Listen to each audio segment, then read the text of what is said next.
আসসালামু আলাইকুম। গত দু একদিন আগে আমাদের গাজীপুর কালিয়াকৈরে যে ঘটনাটি ঘটছে আমাদের এক মাদ্রাসার শিক্ষার্থী বোনের সাথে। সে একজন মাদ্রাসার হাফেজা। তার বয়স অনলি ১৩ বছর। তার সাথে যে ঘটনাটি ঘটছে, এমন একটা ঘটনা আমাদের মুসলমানদেরকে, আমাদের যারা মুসলিম অ্যাক্টিভিজম যারা আছে তাদের তাদের বিবেকটাকে নাড়িয়ে দেয়। এখন অনেকেই বলতে পারেন যে ঘটনাটা এগুলো তো বাংলাদেশে অহরহ ঘটে, এগুলো তো সবসময় ঘটেই আসছে। তাদেরকে বলবো ভাই, সব সময় ঘটা আর লাস্ট ১ বছর ১ থেকে ১.৫ বছরের ঘটা কিন্তু এক না। এর আগে যতগুলা ইনসিডেন্ট ঘটছে এগুলো হয়তো নর্মালি ছিল, কিন্তু লাস্ট ১ বছরে যেগুলো ঘটতেছে বা যেগুলো ঘটছে এগুলোর পেছনে বিশাল বড় একটা মাস্টার মাইন্ড আছে। হ্যাঁ, এগুলো কিন্তু এমনি এমনি ঘটেনি। আমরা সবাই জানি এগুলোর পিছনে কারা ঘটাচ্ছে। আপনি দেখেন লাস্ট ১ বছরে যে কটা ঘটনা ঘটছে, এমন ঘটনা সবগুলা কিন্তু যারা মাদ্রাসার শিক্ষার্থী, যারা একটু ইসলামিক লাইনে আছে তাদেরকে নিয়ে ঘটছে। রিসেন্টলি কয়েকদিন আগে আমাদের নর্থ সাউথ ইউনিভার্সিটিতে আমাদের কোরআনকে অপমান করা হলো অপিনলি এভাবে। তো তখন তাকে বলা হয়েছিল যে সে একটা মানসিক প্রতিবন্ধী। এখন আবার দেখেন গাজীপুরে যেই মেয়েটির বয়স অনলি ১৩ বছর, তার সাথে যে ঘটনা ঘটা হয়েছে, এগুলা কিন্তু কোনো ঠুনকো কোনো ঘটনা না।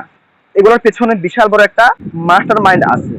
তারা চাচ্ছে বাংলাদেশে একটা দাঙ্গা সৃষ্টি করতে, এবং কারা চাচ্ছে এগুলো, তারা এখান থেকে কি ফায়দা নিতে চায়, এগুলো কিন্তু আমাদের জেএনজি বা আমাদের যে নাগরিক আছে যারা দেশকে ভালোবাসে, যারা এখন দেশে অ্যাক্টিভ আছে, তারা কিন্তু এগুলো বুঝতে পারে। তো আমি অন্তর্বর্তীকালীন সরকারকে বলবো, জুলাইতে কে ছিল মাস্টার মাইন্ড তাকে তো জাতিসংঘে নিয়ে পরিচয় করে দিচ্ছেন। হ্যাঁ, জুলাইতে কে কে কে কোন দল কি ভূমিকা রাখছে সবকিছু আপনারা ওপেনলি বলছেন জাতির সামনে।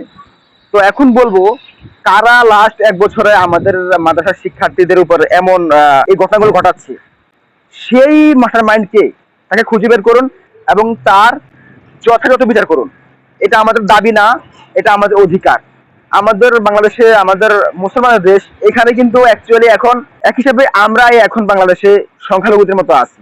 আমাদের মুসলিমদের উপরে, আমাদের মুসলিম বন্ধুদের উপর একেবারে ঘটনা ঘটতেছে, অথচ এগুলো কোনো ওপেনলি কোনো বিচার নাই। আমরা চাই দ্রুত বিচার করুন এবং ওপেনলি করুন, এবং এর পেছনে কারা আছে মাস্টার মাইন্ড এদেরকে বের করুন। জুলাইতে কে ছিল মাস্টার মাইন্ড, তাকে নিয়ে গেছেন তাদের সঙ্গে, তাকে ইউনাইটেড নেশনসে নিয়ে গিয়ে সেখানে তার নাম, তার ভূমিকা কি ছিল সবকিছুই বলছেন।